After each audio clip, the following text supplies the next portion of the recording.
Here are 5 more players that you should let your idiot league mates draft this year in fantasy football.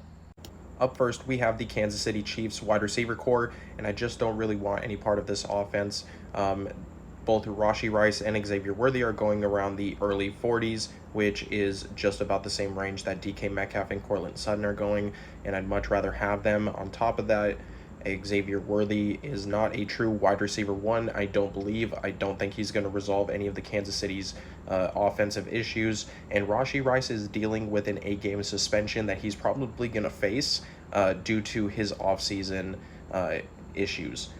On top of that, Hollywood Brown hasn't really been good since 2021, so I don't foresee him being a major contributor in this offense, and Kansas City hasn't had a wide receiver go over 1,000 yards in 3 seasons. I don't expect it to change this year.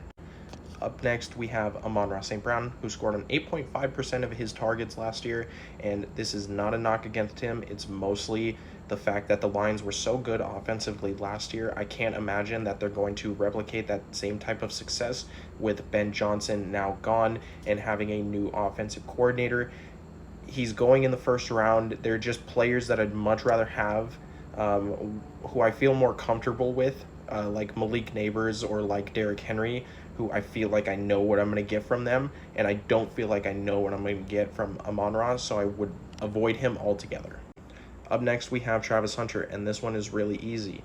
Liam Cohen said that he is going to play 80% of the offensive snaps and 80% of the defensive snaps, and I just don't want any part of that. He's putting himself at major injury risk, and he's going ahead of guys like Chris Olave, like Jerry Jeudy, and like Calvin Ridley, guys that are wide receiver ones in their offenses, and I want no part of him when guys like that are available who I can feel more comfortable in.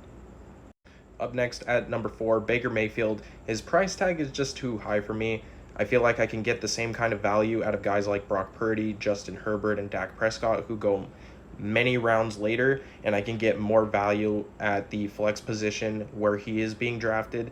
Nothing against Baker Mayfield, I just prefer to have the flex option there. And last but not least, DJ Moore. DJ Moore commanded 24% of targets as a wide receiver one last year with less talent around him. The Bears added Colston Loveland and Luther Burden III in the draft, and I don't expect DJ Moore to command a higher target percentage with more mouths to feed in this offense. I just don't want any part of it. Like and follow for more fantasy advice.